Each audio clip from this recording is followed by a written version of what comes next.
C'était un personnage étonnant, tout à fait exceptionnel, un personnage hors du commun, qui a été un très grand artiste, chacun le sait, et un très grand homme de cœur.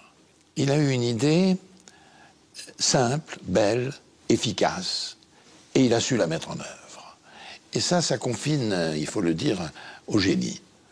Et il restera dans l'histoire, dans la culture de notre pays, non seulement comme un grand artiste, qu'il était naturellement et que tout le monde a reconnu et reconnaît, mais aussi comme un homme qui a su être profondément humain, qui a su être en quelque sorte un modèle d'humanité. Les politiciens, bon, on a confiance ou on n'a pas confiance, ça dépend, hein. Mais en tout cas, on sait quelque chose, c'est qu'il y a officiellement 600 000 personnes qui n'ont pas à bouffer en France, quoi, tous les jours.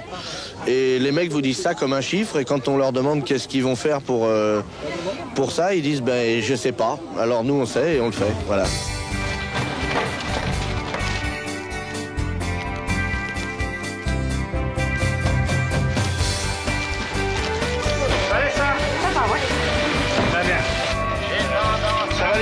Il a débarqué de l'avion avec une godasse jaune et une verte. C'est une mayonnaise qui a monté d'un seul coup, mais c'était impressionnant. Il disait souvent, et c'était très vrai, il y a des nouveaux riches, moi je suis un ancien pauvre. Mon amour. Il est rentré dans ma vie, il n'en est plus jamais ressorti. On vient pour donner et on reçoit peut-être plus qu'on donne. On a essayé de remonter la pente, en passant par les restos. Bon, nous, on essaye justement d'apporter de l'amour, quoi. Je vais te dire une chose, c'est tous les retraités ici, ils ont l'air tous jeunes, hein. Donc les restos, ça conserve. Moi, j'ai une famille du cœur maintenant.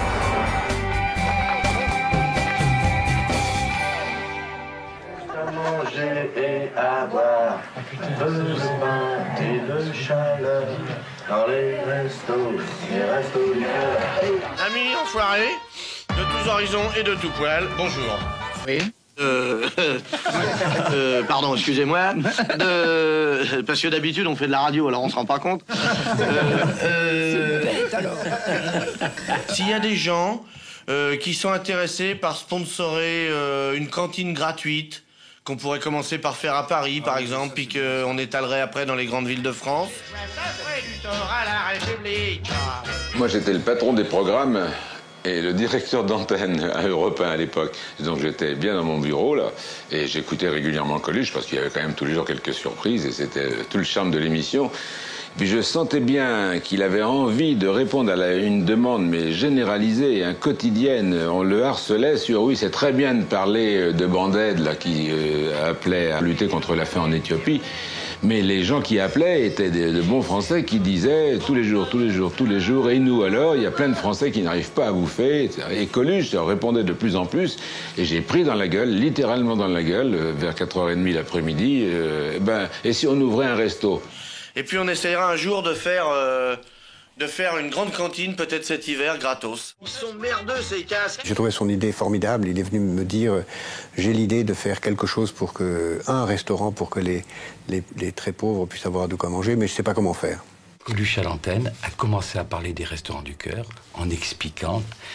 Et à partir de là, ça a été un raz-de-marée.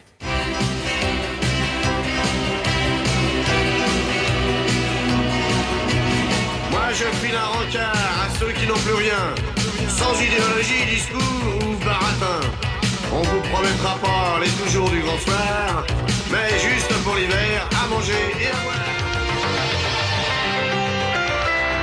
Bonjour. Les chômeurs qui n'ont pas à manger appartiennent à personne, et donc il faut donner à manger à tout le monde. Notre idée, je peux en parler 2 minutes, hein. Ouais. Bon. Notre idée, c'est donc de redistribuer des excédents de production française, de l'agriculture, de la viande, et puis des céréales, des légumes et des fruits. Des excédents qui appartiennent à la société française, de la redistribuer. Mais ça se passe ici et aujourd'hui. Il savait très bien que les artistes sont les meilleurs vecteurs de l'émotion populaire, hein, et que, comme il avait beaucoup d'amis et que lui-même, il était à la fois, moi je dirais presque un politique, et puis un artiste. Eh bien, il a veillé à ce que dans cette association, il y ait les deux aspects. Alors cette fois, c'est donc parti. Pour l'instant, de repas distribués, on n'en a pas fait, puisqu'on commence le 21 décembre. Pour l'instant, ce qu'on a fait, c'est qu'on a, en tout et pour tout, commandé 1 million de repas. Qui est-ce qui va gérer tout ça, sur place? C'est les écoles de commerce de France. Ouais.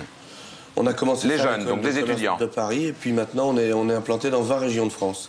Et c'est Alexandre Lederman, mon fils, qui est à l'époque étudiant à l'École supérieure de commerce de Paris, qui vient et qui me dit, j'ai une idée, on va faire travailler tous les étudiants de des écoles supérieures de commerce de France, et ils vont nous donner une base, et ils vont développer dans chaque région de France les restaurants du cœur. On a décentralisé, c'est-à-dire qu'on a contacté toutes les autres écoles de commerce et d'ingénieurs de France afin de couvrir toutes les régions de France. Sur Amiens, il y avait une équipe qui gérait ça et qui rentrait en contact avec les étudiants en demandant ceux qui pouvaient donner un peu de leur temps pour la gestion des stocks ou pour d'autres actions. J'ai dit, moi, je veux donner de mon temps, je veux donner un coup de main. Et puis j'y suis parti pour donner un coup de main pour 1 an. Et ça fait 20 ans que ça fait 1 an. On s'est dit que c'était pas normal que dans un pays de bouffe comme la France, des gens manquent de nourriture, quoi. Et lui, dans le même temps, démarchait les pouvoirs politiques. Il avait un sens de l'efficacité qu'on n'imaginait pas. Ce type était incroyable. Et cette affiche qu'on connaît, puisque c'est la première affiche qui est toujours la même, hein, avec cette assiette en forme de cœur, c'est lui qui l'a dessinée. La fourchette qui part aussi un peu en cœur, c'est lui. Goldman et la chanson, c'est lui qui est allé chercher Goldman et qui lui a donné 24 heures pour lui faire une chanson.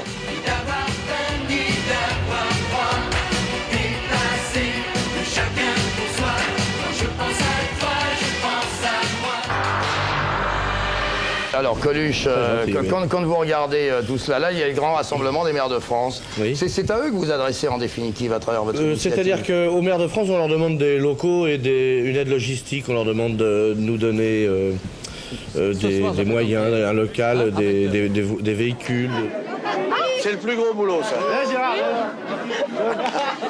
La nourriture, c'est que dalle, mais alors les autographes, c'est du taf. Hein. J'arrive. C'est fatigant, non? Par rapport à ce que c'est sympathique, moi je trouve pas, non. Oui. Non. C'est quand même des journées de 18 heures. Demain, je vais à Bordeaux. Entre info ce soir. Demain, c'est quoi, jeudi aujourd'hui? Oui. Non, samedi, je pars, je suis attendu à 9h à Bordeaux. Et puis toute la journée, je vais avec le maire, avec Chaban Delmas, qui nous a aidé beaucoup au départ. Je vais sur toute la région récolter tout ce que lui, il a préparé. Et le fait que Coluche et ses amis soient intervenus comme ils l'ont fait, comme ils le font, et déclenché un immense mouvement de solidarité. Et Coluche n'avait pas besoin de ça pour sa popularité. Au contraire, il apporte sa popularité à cette affaire-là comme un cadeau, comme une locomotive. Ce fait, évidemment, est décisif. Parce qu'il ne faut pas se gourer non plus. Quand on parle de générosité publique, les gens qui donnent de l'argent dans ces affaires-là sont juste un peu moins pauvres que les pauvres. Les riches sont riches uniquement parce qu'ils ne donnent pas. Il faut bien se rappeler ça, hein. On ne peut être riche que si on ne dépense pas. Hein. Mais c'est difficile à comprendre que ce soit le même Coluche le soir et qu'on voit là en ce moment parler des restaurants du cœur. Oui, mais enfin ça, si tu veux, c'est un peu... C'est aussi mon boulot de surprendre d'abord. En tout cas, ce que je peux dire, c'est que c'est plus facile pour moi de gagner ma vie que de quémander pour les autres. Et c'est très difficile d'obtenir gratuitement des choses gratuites qui existent. C'est plus difficile que de gagner sa vie. C'est difficile d'être militant du cœur. Oui, militant, c'est dur, oui. Ouais. Michel, merci. Va vite travailler parce qu'il faut préparer le journal de ce soir. Et puis Europe 1 cet après-midi. Salut. C'est vrai qu'il savait très bien servir des médias. Et puis c'est vrai qu'il était à cheval sur Canal et sur Europe 1. Et il n'empêche que le TF1, avec son émission de janvier, a été le coup de booster national.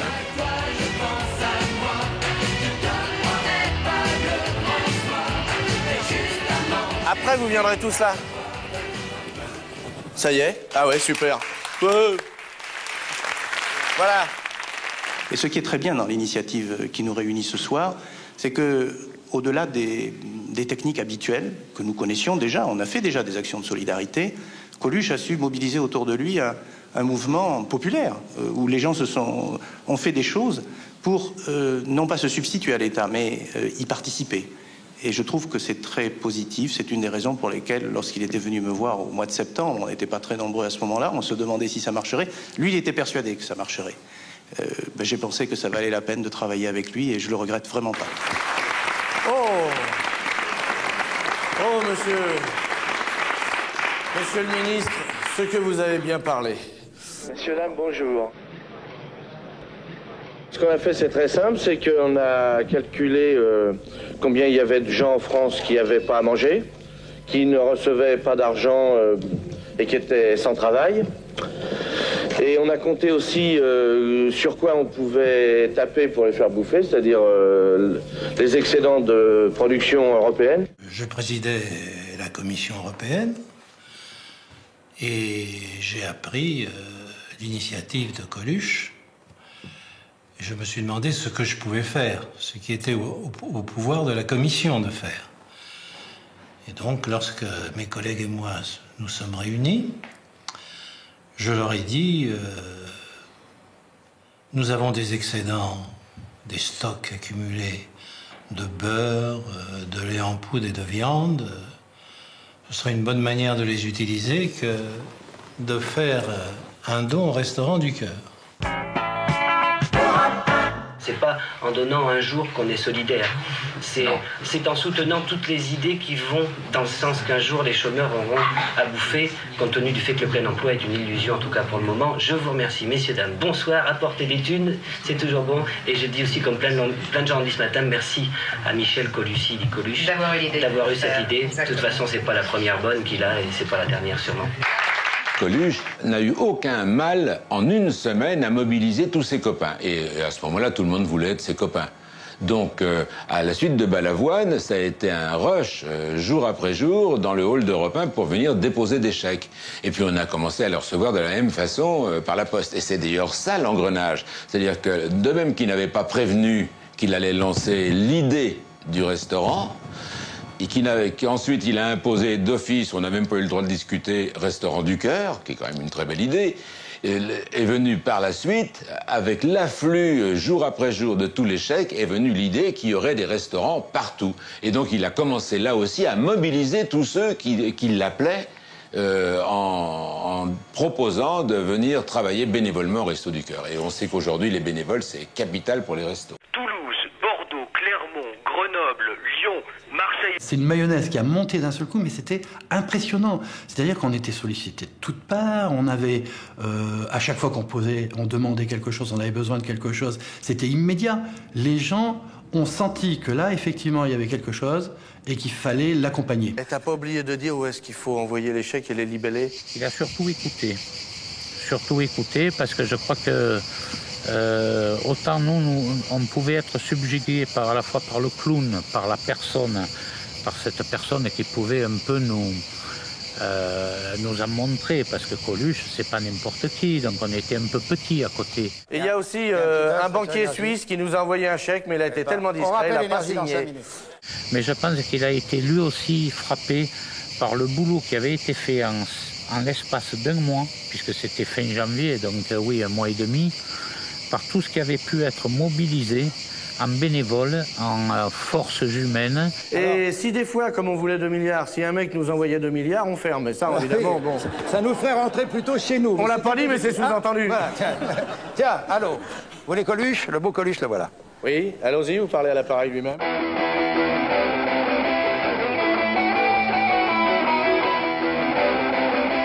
Il y a eu un jour très émouvant qui était l'ouverture du premier Resto du Cœur.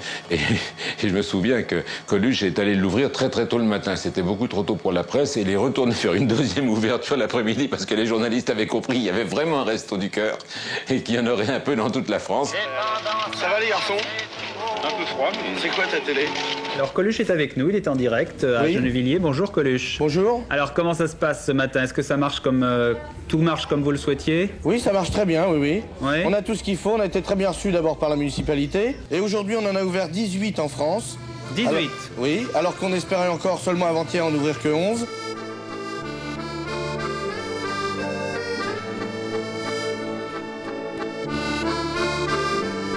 Je viens depuis 15 jours seulement. Mais depuis 15 jours, oui, j'ai mieux mangé. Mais j'ai plutôt honte. Quant à ceux qui ont pensé tout de suite, mais ce bouffon ne sera pas crédible. D'abord, je suis désolé, mais la logique voulait qu'ayant lancé la chose, et l'ayant défendue ensuite alors qu'elle n'existait pas encore, et l'ayant amenée à son terme, la contestation est tombée tout de suite. En revanche, il y a eu une contestation fondamentale. C'est-à-dire que les journalistes, et notamment chez moi à Europe 1, se sont totalement élevés contre l'idée qu'effectivement Coluche puisse prendre la tête d'un mouvement qu'il jugeait quand même assez politique. Maintenant, si tu veux, on s'adresse à une catégorie de gens qui sont des chômeurs, qui ont une famille, tu vois, c'est pas des clochards qui vivent dehors. Alors, on fait une distribution plutôt qu'un repas, parce que, bon, venir bouffer là, c'est un petit peu, tu vois.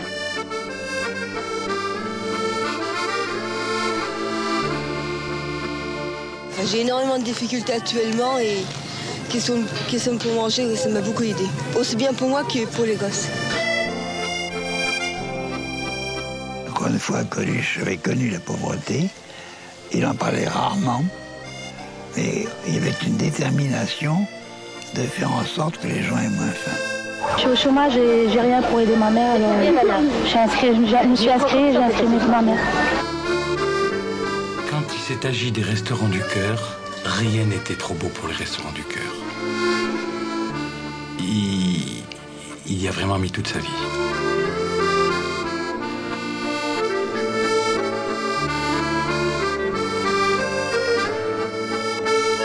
Je me souviens qu'il avait dit arrange-toi pour qu'il y ait un solde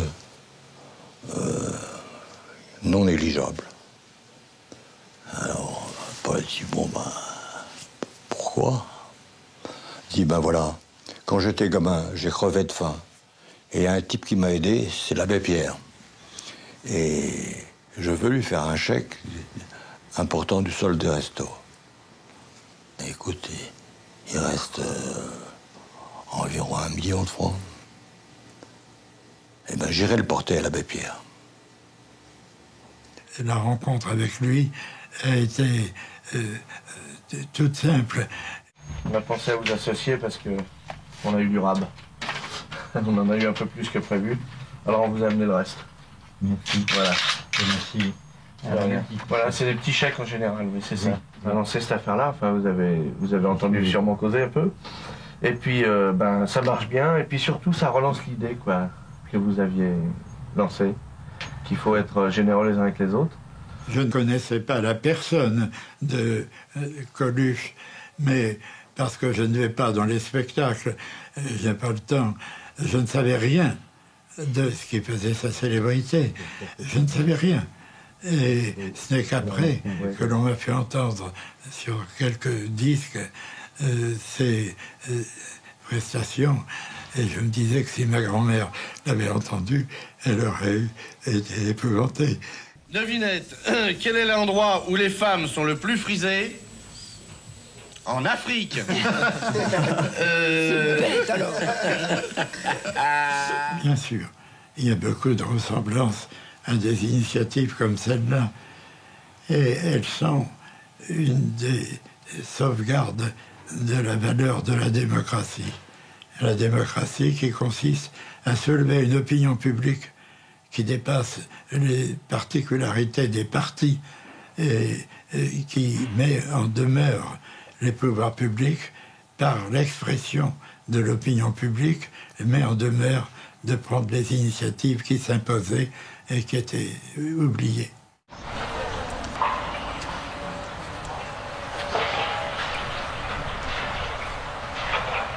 À partir du moment où on a décidé de poursuivre l'aide alimentaire, on peut la faire que 3 mois, parce que déjà ça demande un boulot fou, un énorme financement, et on ne pourrait pas faire ça toute l'année. En revanche, on peut faire d'autres types d'aides pour maintenir le contact avec les bénéficiaires, et c'est ce qu'ont été les relais. Vous vous rappelez, c'est en 89, à la mise en place du RMI, c'est Francis Bourg qui est arrivé un matin en me disant « Hop, On va s'occuper des personnes en dehors de la distribution alimentaire et on a envisagé ce qu'on pouvait mettre en place. Et c'est vrai que le jardin, c'était le plus facile. C'était un outil magnifique parce qu'on est à l'air, et c'était essayer de redonner confiance aux personnes qui étaient complètement isolées, leur refaire prendre des habitudes, des horaires, revivre tout ensemble, et puis être là. Les accompagner, voir d'abord ce qu'ils avaient comme problème personnel, santé, logement, et ensuite essayer de les former, et puis pour les en sortir des restos. Vous faites tomber une bien. Et qui c'est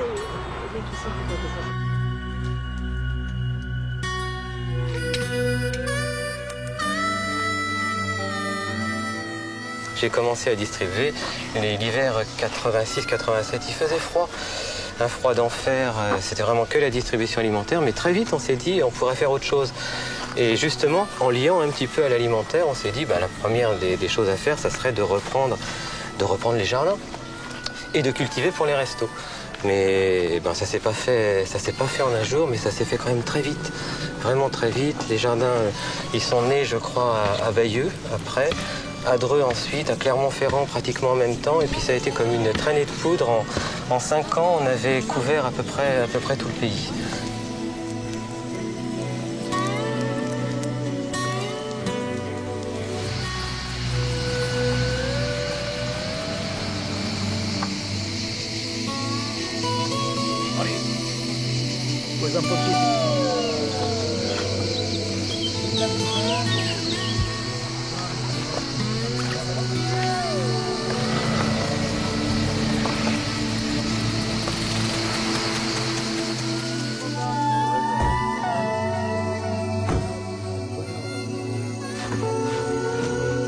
Le but de ces jardins, c'est avec des personnes en difficulté, de cultiver, de recueillir des légumes et les offrir dans un centre de distribution alimentaire à des personnes aussi en difficulté. Donc c'est vraiment un challenge et vraiment quelque chose de formidable pour les jardiniers qui savent que leur travail va bénéficier à des personnes qui sont dans les mêmes conditions qu'eux.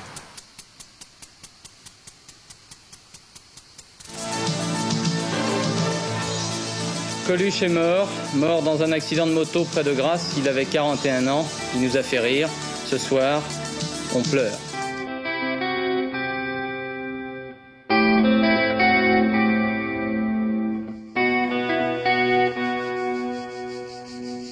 On a eu une sorte de moment où on a perdu quelqu'un de sa propre famille. Ça a été l'impression que tout s'écroulait, que tout ce qui avait été fait, c'était fini. Et je pense que, heureusement que l'entourage, ce qu'on appelle les fondateurs chez nous, l'entourage était présent et s'est posé la question de savoir s'il fallait poursuivre ou non. Effectivement, les 4 se sont réunis et se sont dit qu'est-ce qu'on fait. Est-ce qu'on continue? Est-ce qu'on continue parce que ça s'est montré une nécessité ou parce que par mémoire, par fidélité à la mémoire de Coluche? Et finalement, tous les 5, nous avons décidé de continuer. Et Véronique Coluchy est venue nous rejoindre et nous est apparu comme étant celle qui pouvait véritablement prendre la suite des restos. Il y avait énormément de bénévoles qui se manifestaient en disant on continue, on peut pas laisser comme ça. Et donc on est parti un peu, pas la bouche en cœur, mais quand même, on est parti. Parmi ces bénévoles, il y en avait qui voulaient particulièrement continuer, c'était les Enfoirés, avec à leur tête Jean-Jacques Goldman, qui avait été le premier à être sollicité par Coluche pour écrire la chanson des restos. Et le petit miracle permanent des restos, c'est que 20 ans après, ça continue. L'an dernier encore, les Enfoirés, grâce à leur travail bénévole acharné, ont rapporté pratiquement le quart des ressources de l'association, avec toujours le même esprit, toujours le même principe, mettre leur talent au service de l'association et pas le contraire.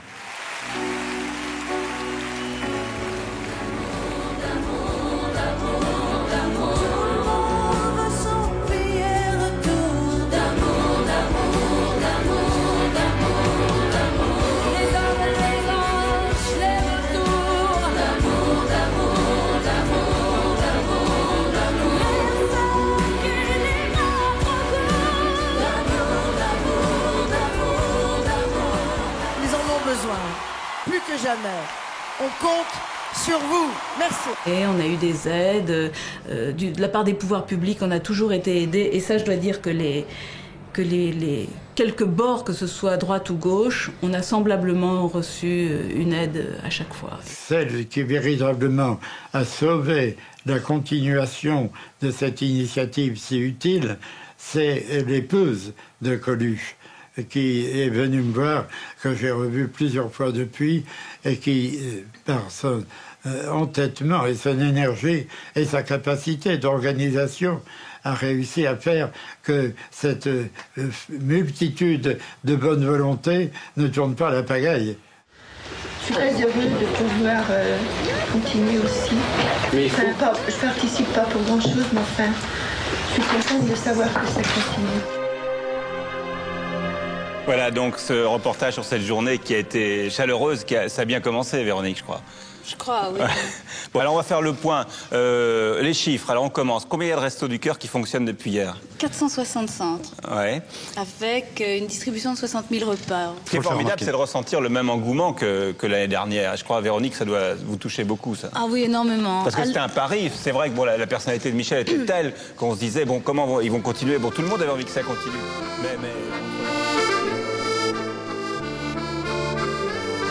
Les premières années, nous avons suivi l'aide alimentaire, amélioré la distribution.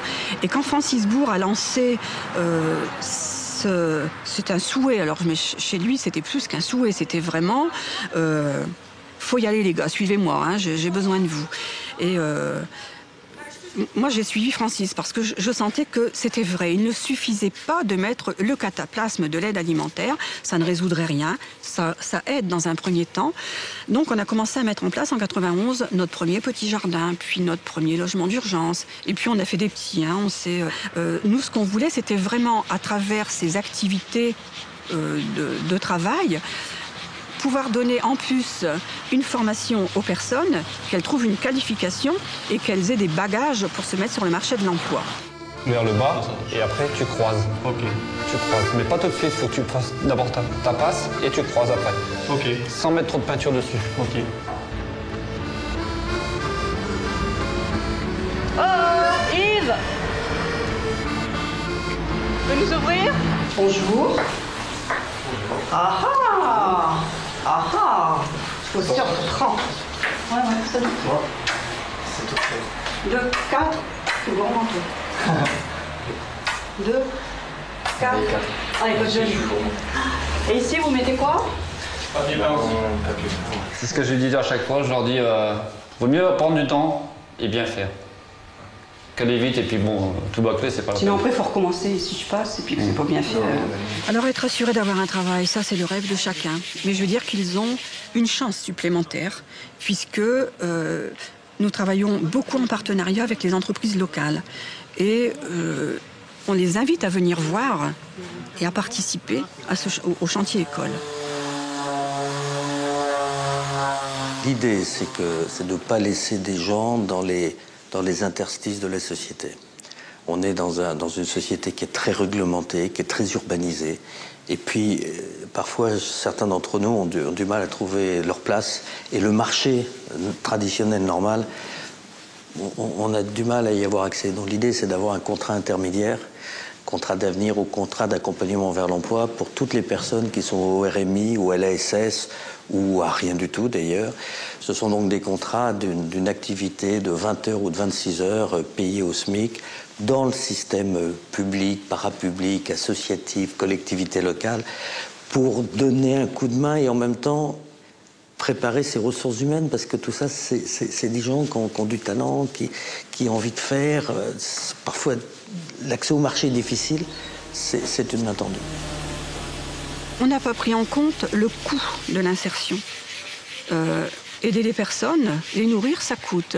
Les aider à ne plus être assistés, à mon avis, ça coûte beaucoup moins que de continuer sans cesse à faire de la distribution alimentaire. Mais les crédits baissent pour pouvoir continuer à employer les personnes qui sont venues chez nous auparavant en contrat emploi solidarité, qui aujourd'hui doivent passer en contrat d'avenir ou en contrat d'accompagnement à l'emploi. Mais il faut encadrer toutes ces personnes.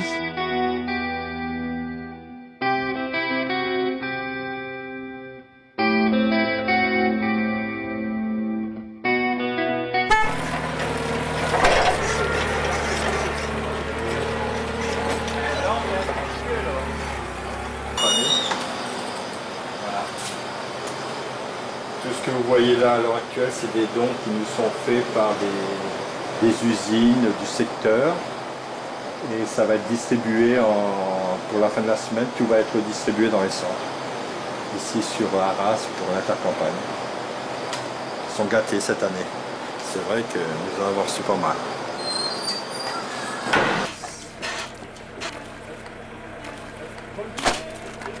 C'est très très prenant. Il faut reconnaître qu'il y a des moments, mais c'est ça, c'est l'avantage d'avoir une bonne équipe. Ça passe bien, ça passe bien. Ahmed est très bien avec moi. Merci, Monsieur le Président. Merci, c'est sympa.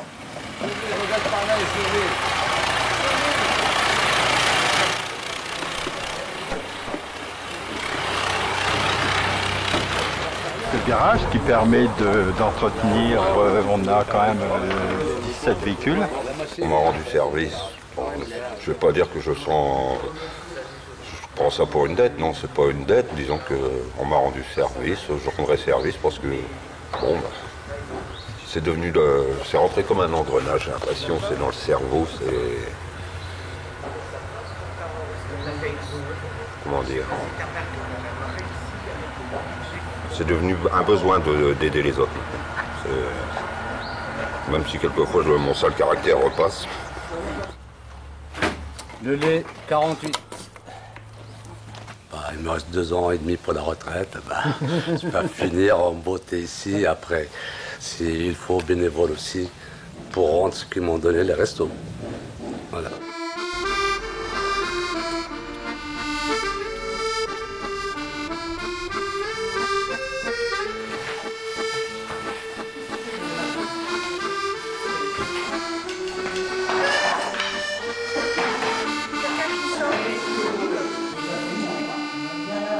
Vous êtes là tous en réinsertion, vous redémarrez des vies professionnelles.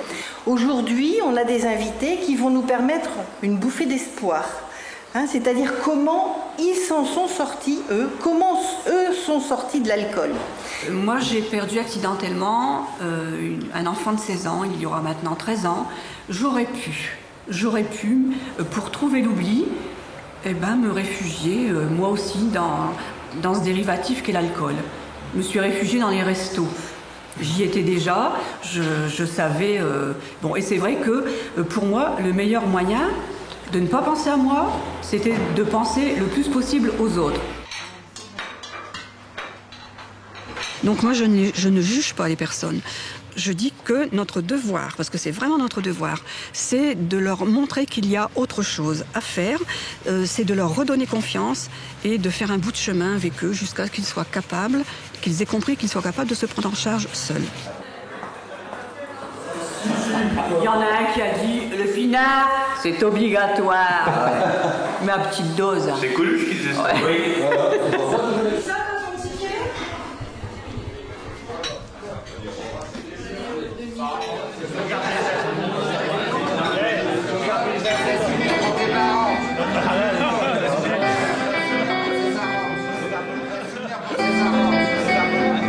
Aujourd'hui, au resto, il faut savoir qu'une personne sur 2 qui vient nous voir est nouvelle.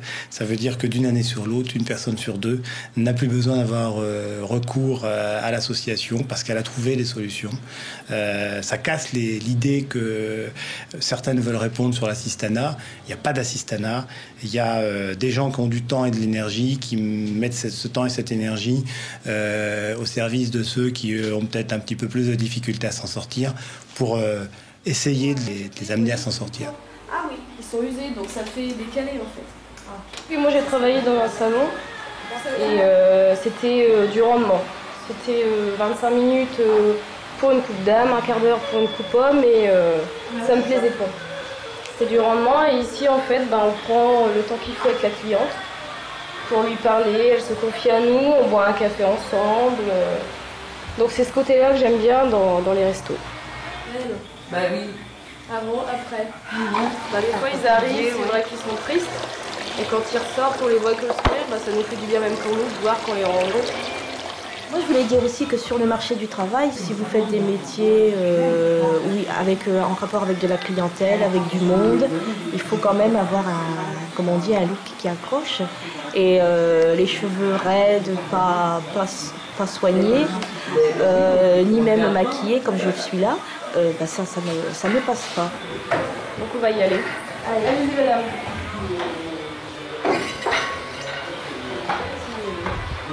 Mais nous, on dit qu'on a le droit d'être comme tout le monde. Hein? C'est vrai? Voilà. D'être belle et séduisante. Ils ont le droit comme tout le monde d'être la connue.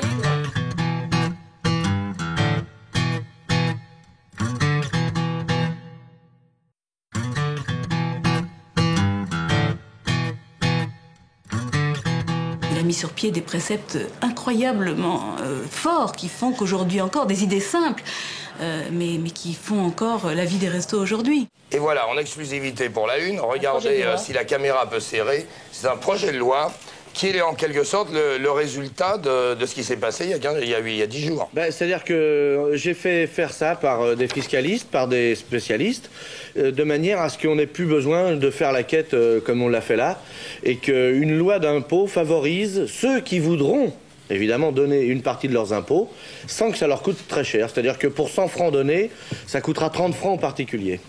Bon, mais alors, une loi proposée par Coluche et acceptée par tous ceux qui ont défilé sur les écrans, ça ne veut pas forcément dire qu'elle va arriver sur le bureau du Parlement, si? Non, ça ne veut pas dire ça, c'est vrai. Mais c'est vrai qu'on n'a pas le pouvoir de la faire voter, mais on a le mérite de la proposer. Et puis si jamais, après ça, les gens qui nous gouvernent ne voulaient pas résoudre le problème des gens qui ont faim, c'est eux qui en porteraient la responsabilité, quoi. Et ils ont eu la gentillesse de s'adresser à moi parmi les Français. Si je peux en effet les aider, c'est-à-dire contribuer à ce qu'on comprenne bien ce qu'ils entendent faire, c'est-à-dire poursuivre l'œuvre de Coluche, ce serait déjà une réussite. Donc en 1988, le président Mitterrand est réélu. Je suis nommé au budget fin juin. Et le 14 juillet 88, après l'émission de télévision habituelle du président de la République depuis les jardins de l'Élysée, François Mitterrand m'a dit, tiens, venez manger un morceau avec moi. C'était, 2h de l'après-midi. Donc, nous sommes passés dans ses appartements. Il me dit, alors, comment ça va? Vous vous habituez à vos fonctions, etc. Il me dit, je vous préviens, il faut absolument faire voter la loi Coluche à l'automne. Allô? Salut, enfoiré! C'est ici, oui.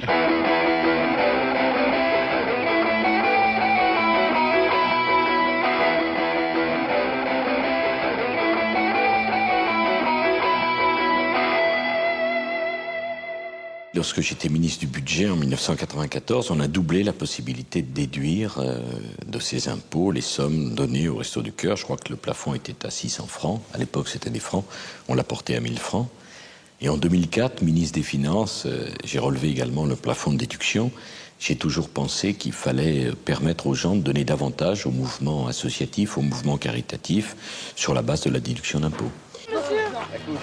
Bon, moi, si je suis pas élu ici, ça sera pas de ma faute. Ce qui est important au Restaurant du Cœur, c'est que l'ensemble des fonctions, je dirais, de gestion de cette association est exercée par des bénévoles. Toutes les fonctions sont exercées par des bénévoles parce qu'il est extraordinairement important que, là encore, l'argent des donateurs puisse être utilisé à ce qui est le plus utile.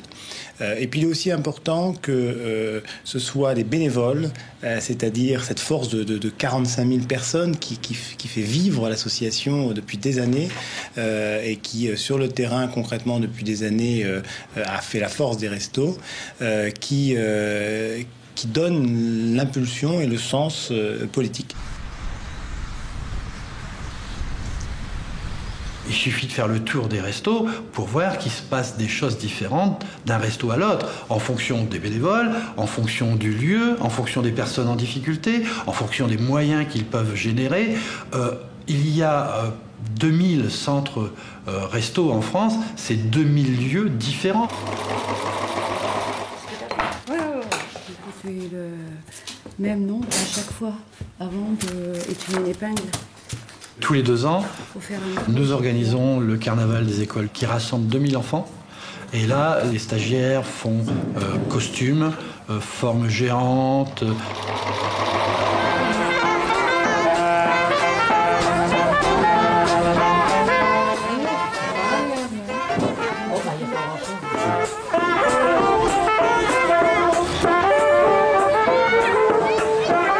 Quand on sait qu'il y a une bonne partie de la population dont les enfants sont en échec scolaire, le fait de retravailler avec l'école, de rentrer dans l'école, d'aller discuter avec les enseignants pour savoir quel type de costume les enfants vont avoir besoin, prendre les mesures, etc., on arrive à recréer du lien.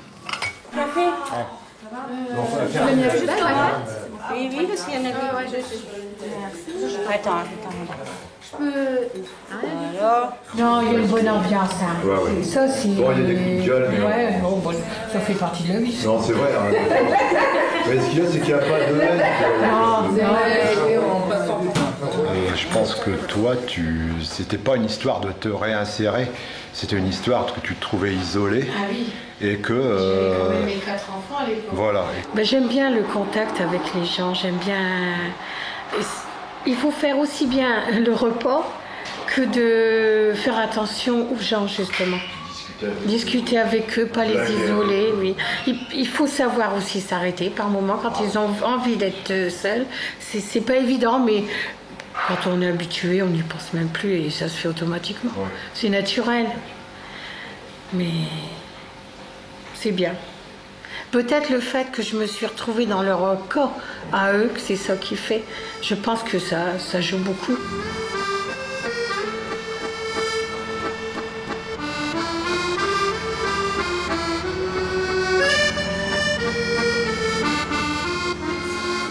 Très mélangé, tous les âges, toutes les situations. Il y a un grand mélange de couches sociales, hein, ce qui fait quand même un peu réfléchir. Hein. Alors, vous faites comme ça, hein, s'il vous plaît, pour la première fois. Ouais, dans une chambre d'hôtel normale, ouais. Voilà. D'accord. Et vous rentrez. Je sors vous pas de êtes couteau. Tout seul, hein, vous avez de la chance, vous êtes tout seul. Hein. Voilà, je vous allume. Voilà ma chambre, c'est la première nuit. Tu vas passer la nuit là. C'est impeccable. Voilà. Du shampoing. On est ouvert 11 mois sur 12. Donc on a notre médecin tous les soirs. Bon, il soigne les petits bobos, il oriente. Ce qu'il faudrait pouvoir faire pour eux, c'est les accompagner sur le long terme. Parce que les héberger 14 nuits, c'est pas une solution.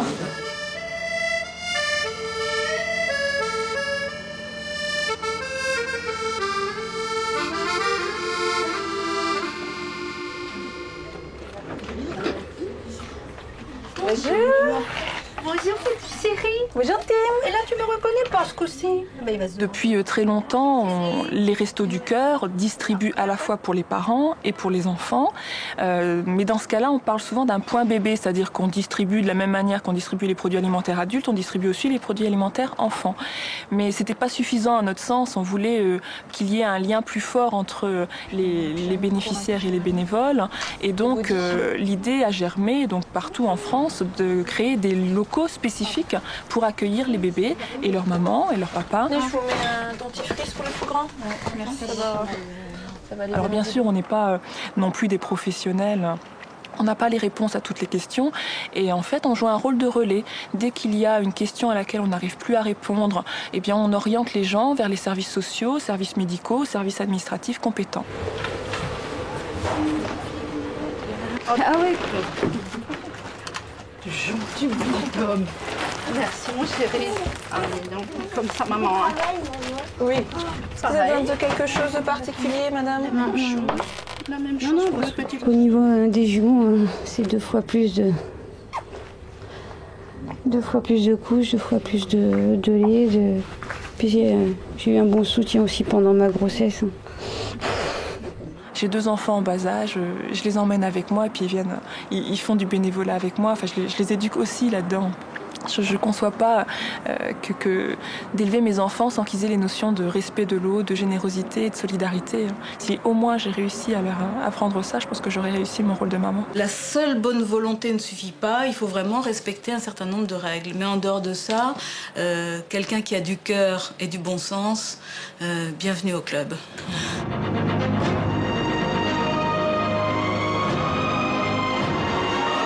Un anniversaire aujourd'hui, celui des Restos du Cœur créés par Coluche. C'était il y a juste 20 ans aujourd'hui. Bel et triste anniversaire à la fois puisque les restos n'ont jamais dû servir autant de repas aux plus démunis. 67 millions de repas maintenant, il y en avait 10 fois moins quand Coluche a eu cette idée. Mais ce qui est rageant dans ce combat au quotidien contre la pauvreté, c'est qu'il faut sans arrêt mener de nouvelles luttes. Il y a 20 ans, Coluche s'était insurgé contre le fait que des denrées européennes étaient stockées alors que ça coûtait moins cher de les donner. Aujourd'hui, il faut encore se battre pour éviter que les techniciens de Bruxelles aient une politique de boutiquier et pour les amener à avoir une vraie vision solidaire en Europe. Et aussi, il y a ce combat très difficile qu'il faut mener pour éviter de se trouver exclu des centres-villes et des quartiers. La tentation est grande par rapport à certaines municipalités ou collectivités locales de demander aux plus démunis d'aller dans les banlieues ou dans des ghettos qui un jour ne peuvent qu'exploser. Les restos ont vraiment décidé de rester proches de ces gens parce que c'est en restant vraiment proche d'eux qu'on pourra les aider au quotidien. Et dans ce combat, vraiment dans cette lutte au cœur à cœur, on a décidé de ne plus reculer d'un seul mètre.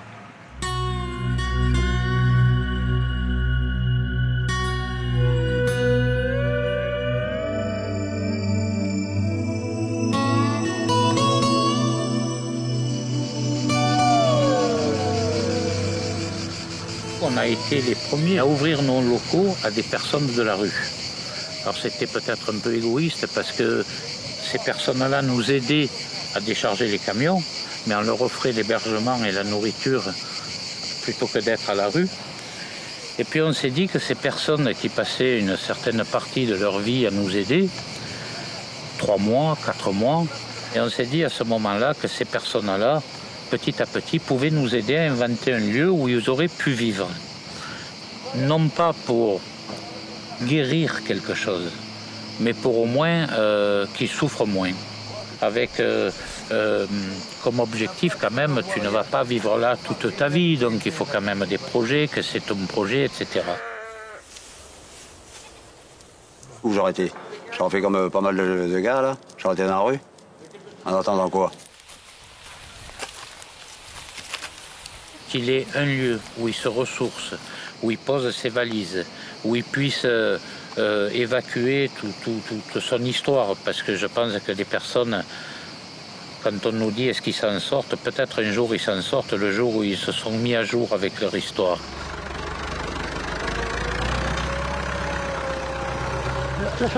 Pourquoi tu viens ici? Je tourne les canards, je vais faire le poulailler. Et pourquoi tu ne poses pas les clés? Parce que moi je vais faire le poulailler maintenant. Si tu ouvres la clé du canard, je vais m'occuper des poules. Bon. Mais ça, il faut que j'ouvre les poules là. Mais donne-moi la clé. Ben bon, là. C'est pas ton travail, va faire les poules là-bas. Mais non, ils ont train de piter la boule à mer. Mais c'est pas ton travail, aujourd'hui tu le fais. Surtout, je vais voir Joe. Hein. Oh. Va voir Joe, va voir la femme de Joe, comme tu veux.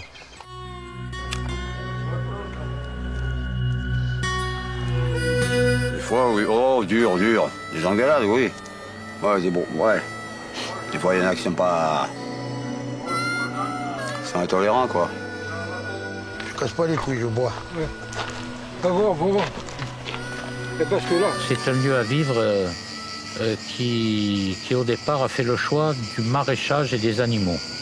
Et au fil des années, je dirais une dizaine d'années, c'est un lieu à vivre qui s'est structuré, qui s'est appelé Vogue la Galère, parce que la galère, c'est un mot, enfin, on a une épave échouée sur la plage, c'est pas ça, ça peut être ça, hein. Mais vogue à la galère, c'est-à-dire qu'elle peut être remise à flot. J'ai pas la tête comme lui. Si lui il est con, moi je sais pas con. Eh ben alors parce que lui il est là, je m'en fous des bêtes. Eh ben, lui il s'en fout. Et alors, et toi tu t'en fous pas? Pourquoi il est là? Non. Eh ben alors, c'est de toi que je parle pas de l'autre. Fais ce que tu as dans ton cœur, Milou. Ne fais pas ce que les autres ils ont dans leur cœur. Vas-y, va. Non. Voilà, t'as une photo. Là.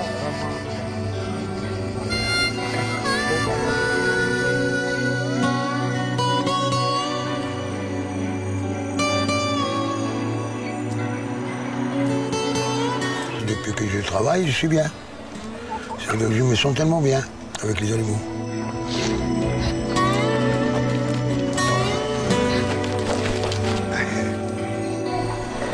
Pourquoi tu dis ça pour lui? J'ai rien fait.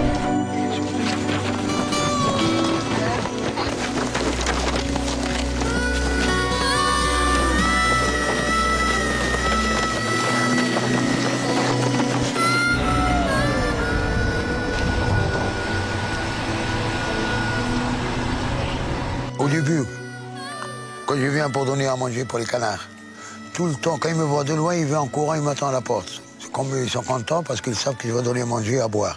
Depuis que j'ai commencé à tuer, ils ne prochent pas. Ça veut dire que je suis venu de danger pour eux. Et on y va. Non. Reste comme ça et tu traverses ici. Là. Ouais. Voilà. Voilà, vous avez une petite glace ici, puis vous essayez, regardez ce qui vous plaît.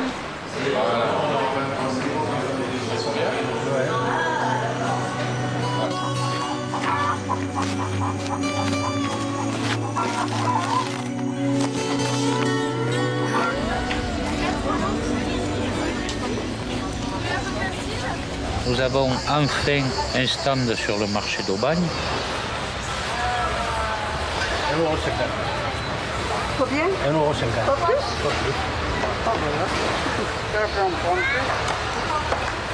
À travers le contact de ces personnes d'Aubagne qui reconnaissent maintenant ce stand, et parce que c'est le lieu à vivre, les Restos du Cœur viennent là acheter parce que c'est bon, ce produit devient vendable. Tu vas regarder en bas. On va regarder en bas. Ça fait... Tu veux descendre? Oui, ça à 1,20 €.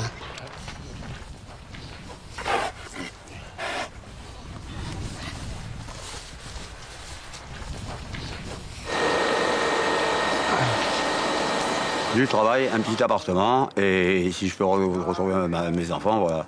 Je peux revoir mes enfants au moins. Voilà, ça serait bien. Tu me mets sur le côté, là. Hein? Au bout de 20 ans, qu'est-ce que ça veut dire s'en être sorti? Est-ce que c'est quand tu sors d'ici, tu as une femme, une villa, 4 chiens, une voiture, une piscine? Si c'est ça, il y en a très peu qui s'en sortent. Si s'en sortir, ça veut dire être goûter l'épice de la vie d'une façon différente que le jour où tu es rentré, je dis presque il y a 95% de personnes qui en sortant sont différentes du moment ou du profil qu'elles avaient quand elles sont rentrées.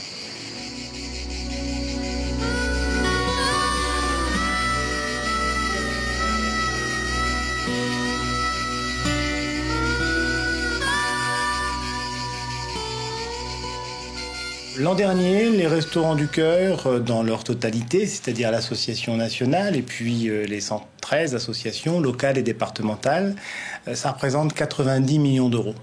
Donc 90 millions d'euros consacrés à 92% à l'aide à l'action, à l'aide aux plus démunis, et seulement 8% de frais généraux, ce qui en fait quasiment le ratio le plus bas de toutes les associations comparables, parce qu'au resto, ce qui compte, c'est d'utiliser l'argent des donateurs pour ceux qui en ont vraiment le plus besoin.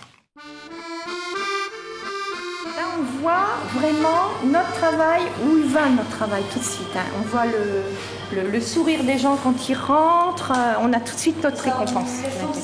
Et ça, c'est le grand plaisir du bénévole, c'est de voir les visages souriants quand ils voient la nourriture, quand ils voient qu'ils vont avoir quelque chose. Quand ils rentrent, ils sont un peu angoissés, et quand ils passent, on les voit sourire, décontractés, partir avec leur caddie. Ils savent que c'est encore une semaine où ça va aller pas trop mal. Hein. C'est ça. Je voudrais rendre hommage au Resto du Cœur. C'est une action admirable. Rendre hommage à ces dizaines de milliers de bénévoles volontaires qui apportent le meilleur d'eux-mêmes pour aider les gens qui sont dans le besoin, dans la misère. La lutte contre la pauvreté est une exigence morale et je dirais de cohésion sociale. Depuis 20 ans, depuis que les restos existent, tous les gouvernements, qu'ils soient d'un côté ou de l'autre, se sont engagés dans cette lutte. pour essayer de s'attaquer aux racines du mal, ces racines que sont le chômage, l'exclusion, les discriminations. C'est dans ce domaine que Coluche, qui a eu cette idée simple, claire, efficace, aura laissé une trace indélébile dans notre société, pour notre cohésion sociale, pour l'idée que nous nous faisons de la morale et de l'exigence de la solidarité.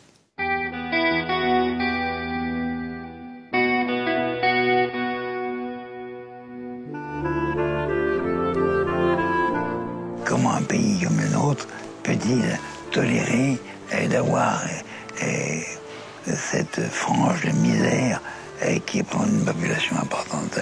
Là, c'est vraiment très choquant. On parle d'anniversaire parce que c'est des chiffres, hein, il y a 20 ans, mais c'est 20 ans de trop. Un mec qui meurt de froid, c'est pas faire de la politique que de dire que c'est inacceptable aujourd'hui, que c'est un scandale. Et on espère sincèrement que dans 20 ans, de ne plus être là, ou si on est encore là, de ne pas avoir, comme là, sur cette période de 20 ans, multiplié par 10 nos chiffres. Je crois que quand on a la chance d'être bénévole au resto, quand on a la chance de pouvoir aider, surtout qu'on le garde bien en mémoire, qu'on reste humble, parce qu'on ne sait pas de quoi demain peut être fait pour nous.